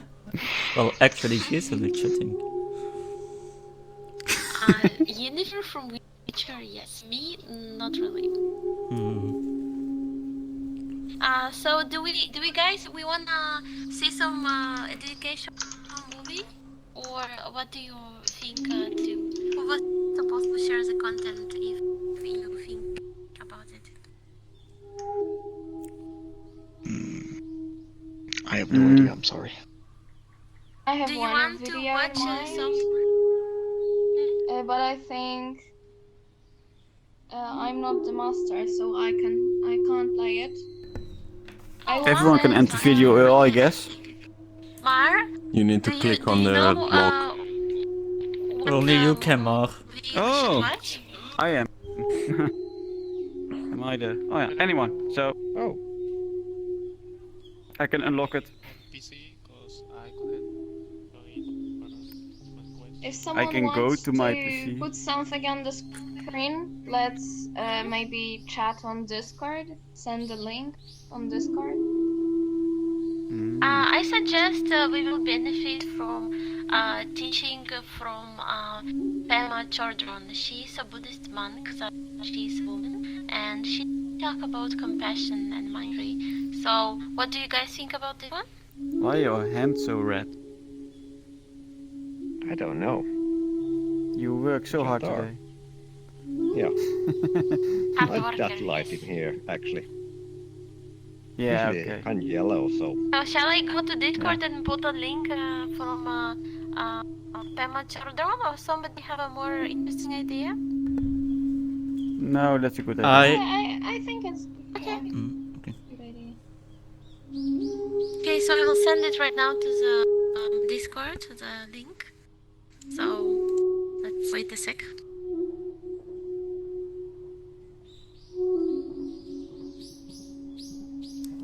Pema Chodron, Zenkai Senpai actually was together with her in the same place. It is monastery like for women, monks, and for anyone else who can join. Anyone there. I'm not sure where they say they're located, but it looks like a really spiritual place and a lot of good messages. So, one second, I get the link.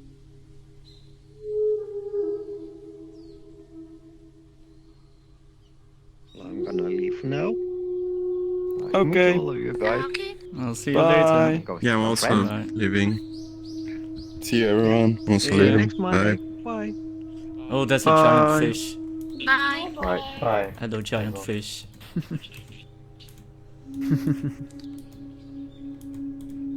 Are you one of those dancing fish? The singing fish? I don't think so. Oh. Not today, at least.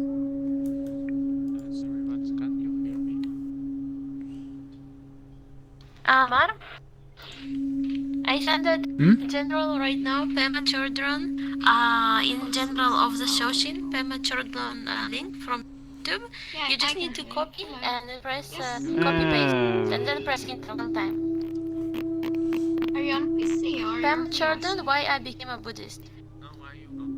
I'm busy. Even kijken. Let's have a look. Oh no, I heard Dutch there. Yes, Someone is there. Yeah, I need to start up Discord because I don't want to be interrupted during the meditation. You're right. Yes, this is the way. Shoshin, Dharma I Talk, think no. now anyone can put the link Sambakaya. here. Movies, Malka, quotes, Malka, general. can you Yes, I can tried you right try? now. It's a in the video. And I'm I not think sure. actually I've met a It's lot of playing. people since that for No, some it's reason not the good divorce is quality. always painful. Wait, and, but I can also what Oh, you I feel see is it. betrayal is always very painful. But Yeah, but I think sometimes, it's more also the than good other times, quality. something completely is like an annihilation. Something that happens to you in your life like annihilates you. Or it's And I actually could maybe the not get any lighting ground here. under my I'm not feet. sure. And I Yeah, felt I so think much it's the anger, I lighting. might try so to be much different. terror at my anger. And Ah, all of this this was works, very I guess. unfamiliar to me. And I had managed pretty successfully up to that point in my life, and I think I was Blah, blah, blah. 35 or something like that, Worlds, to audio settings. kind of be easygoing and friendly and out, warm-hearted and always looking on the bright side. And wow, that was gone. I kept having all these Okay, I fantasies think I have about something going more up, burning good for down this his quality. house, and It is funny, each time when I press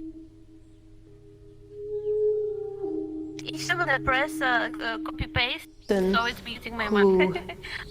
devotes their whole life. This Their one is purpose better. in life is to Okay, alleviate suffering. we can see this And one. to just try to soothe the sorrows of the world. And that's what the main thing that they want to do. And even though I'm sure that Greg does not like to be called a bodhisattva or anything like that, nevertheless, in my book, that's what he is. Because the people that are willing to just put themselves out there and literally put their whole life, that their whole life is benefiting other people and helping other people and trying to soothe the sorrows of the world, in my book, that's a modern day bodhisattva. And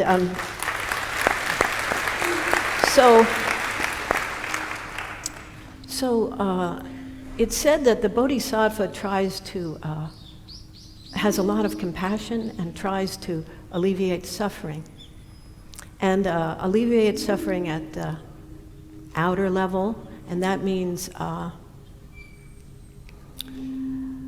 hunger and thirst, no place to live, not be able to get a job. The outer level also means violence, neglect, all the circumstances of a life, the outer circumstances of a life that causes you to suffer greatly. And the Bodhisattva wants to alleviate that suffering at the outer level. And my feeling is that Homeboy does that. And the main way that they do that is by providing jobs. And I think that's the main mandate of Homeboy Industry, is to provide employment. Would you say that's true? Sure. Yeah.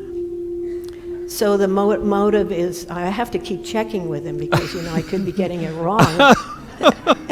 I could be up here talking to you and he's back there going. No.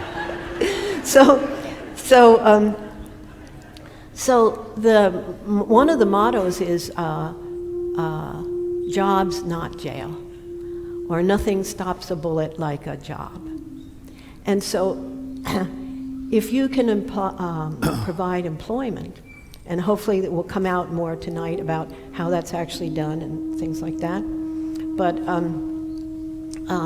I know that one way is that Homeboy Industries is a whole lot of businesses which give employment to the young men and women who are needing it. And this is a population of young people who don't get a chance. You know, if you've been incarcerated, you can't get a job. You hear about this again and again. Someone is even hired for the job, but then when the references come in after they have the job and they see that they've been incarcerated, they're asked to leave. So places that can employ, so a place like Homeboy Industries, where you are given a job if you're willing to go to the job and keep the hours and do it. There's a lot of things like tattoo removal, for instance, and silk screening, and there's the cafe and the bakery and various other industries that they have that provide jobs. But if my understanding is right, also, Greg has found a lot of people all over the Los Angeles area who are willing to employ ex-gang members and people who have been incarcerated, but not pay the salaries until they prove themselves that they'll work hard and do well in the job. Is that right? Sure, why not? Sure, why not? Yeah. Something close to that? Something close to You're that. on a roll. Yeah, well, close to that. So, a lot of the fundraising that has to be done is to provide, because then what Homeboy does is they pay the salaries for a while. Yes, all right, something like that. I knew I shouldn't have too many facts. That was always a bad idea. But I feel like the outer causes of suffering are addressed greatly if someone can turn their life around by being able to take care of themselves, to earn a salary and turn their lives around in that way. Then they say also that the bodhisattvas are interested in alleviating suffering at an inner level. And the inner level is the suffering that comes from not being loved, the suffering that comes from feeling that you really are not okay, that nobody could love you, that you're not lovable, the kind of suffering that comes from feeling lesser, feeling that there's something fundamentally wrong with you, fundamentally that there's something lacking in you. And this kind of suffering is very all-pervasive. It's so many of us feel this kind of suffering of not being okay, in our core of our being, somehow feeling that we're not okay. And Homeboy also addresses this, and in my opinion, this is addressed, and it's hard to say what's more important, outer, inner, but inner is addressed by having such a loving community. So many of the stories in Greg's first book, Tattoos on the Heart, and then his recent book, Barking to the Choir, are stories about people who've never felt loved in their lives feeling loved, people who have never felt that they were worth anything feeling that they are worth something. And that kind of suffering is, the healing of that kind of suffering, boy, I mean, I've heard again and again that how we regard ourselves adds up to the kind of world we live in. And Homeboy, with the people that are fortunate enough to come there, they have this loving, loving community. One of my actual favorite stories, and I hope I get this one right, is is that Greg tells, is that he was talking with a young woman, and he described that anything horrible that could ever happen to a person had happened to this young woman. And the two of them were talking in his office. She was probably one of those 25 that came in. And she said to him, "I wish that you were God." And he said, why do you wish that I was God? And she said, because if you were God, you would let me into heaven. Yeah, so that's the kind of love I'm talking about. So, not Greg himself and then the whole atmosphere there, feeling that accepted, you know. There's a third level of suffering, which is sometimes called the most profound one of all. Hard to say which is the most profound of all of these, and that is the suffering that comes from what I would call a closed mind, a prejudiced mind, biased mind, and a hard heart. The suffering that comes from being able to feel that some people are important and other people just don't count. That kind of closed-mindedness is a very, very deep kind of suffering. That kind of closed-mindedness that you can say that this group is okay and that group is not okay. The kind of mind that prejudges people and classifies people even before you know anything about them. And the hard-heartedness where you can turn against people. And this is actually kind of getting a lot of press right now at the borders, you know. Again, I don't want to get into too many details or politics or anything, but that kind of hard-heartedness, closed-mindedness. And I don't know if it's fair to say indifference to suffering, but not being able to have an empathetic feeling, a feeling of kinship with people whose lives are so desperate that they're fleeing, trying to get into the United States for a better life and a safer life. And the way in which Homeboy addresses that is very interesting, because one of the ways that it's addressed is having people that were formerly enemies, like two members of rival gangs who were happy to shoot each other, they really hate each other. Hatred would not be too light a word, probably. And them working together side by side. And what Greg always says in the stories is that initially they'll work together, but they won't talk to each other because the animosity is really strong. On the other hand, they're glad to be where they are, but they wish they could be there without this other guy there. And so he tells this story, I just saw it on a little YouTube clip, of two guys are working in the bakery making, of all things, croissant. And one of them has a tattoo on his face which is antagonistic to the rival gang.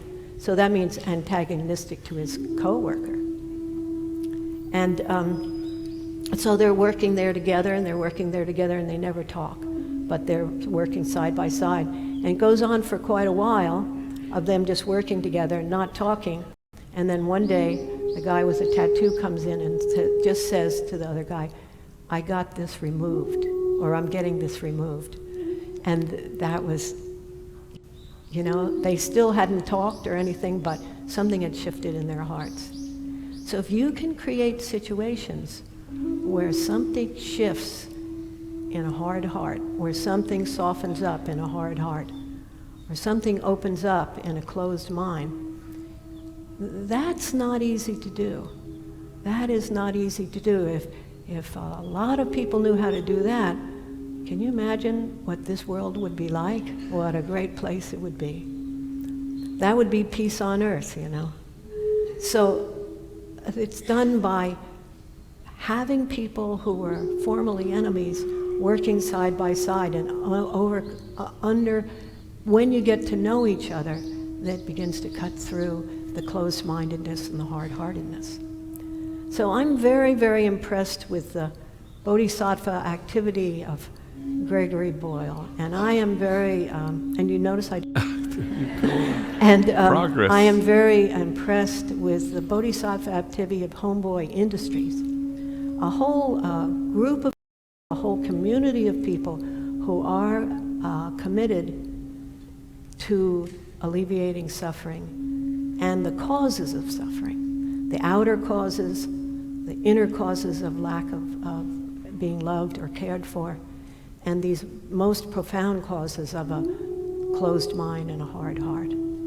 So I think that's all I really wanted to say, except 3 cheers for Homeboy Industries. Thank you. Can you set all the facts straight now? Thank you so much. You're welcome.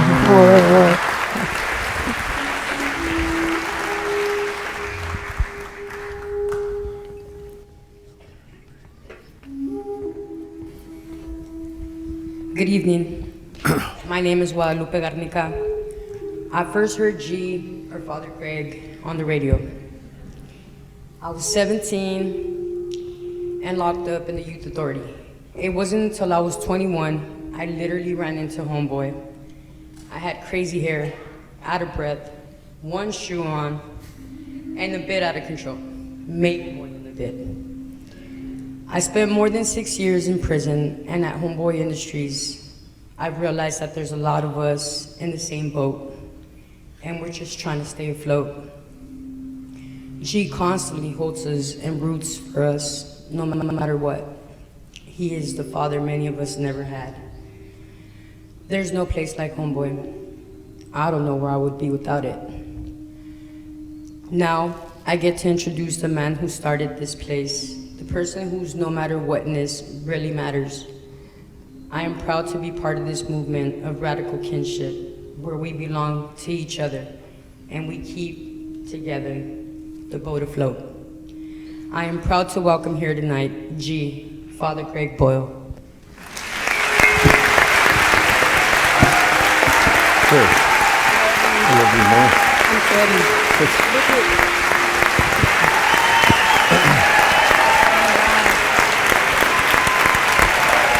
Thank you.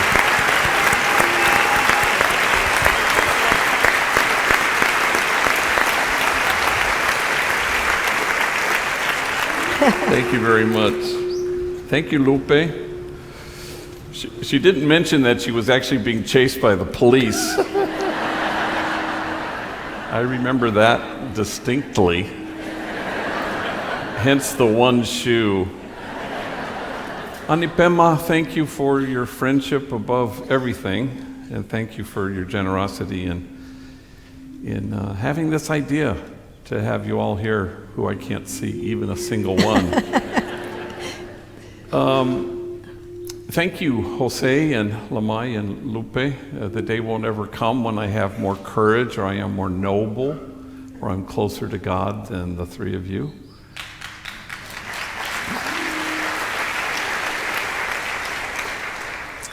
You know, I think Pema was expressing sort of a dream, you know, like what would it look like if we cultivated a community of kinship such that God, in fact, might recognize it, you know, where we would imagine a circle of compassion and we would imagine nobody standing outside that circle. And as we speak, Miguel Lugo and a whole bunch of people are down at the border wanting to dismantle the barriers that exclude by standing with our sisters and brothers.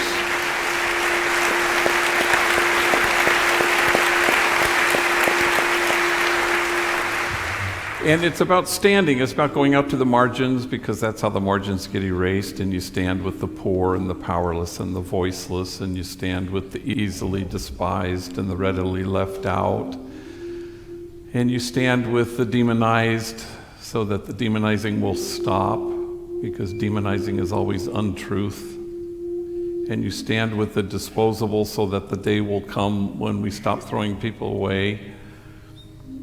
And you imagine something different, as Pema, who's my teacher, has shown me for so many years, even before I ever met her.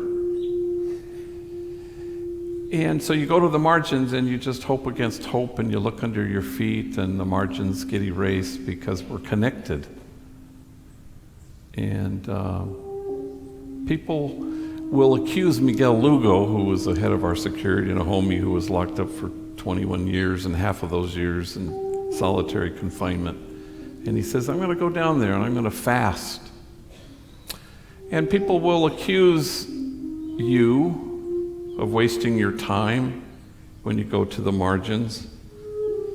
But the prophet Jeremiah writes, in this place of which you say it is a waste, there will be heard again the voice of mirth and the voice of gladness, the voices of those who sing.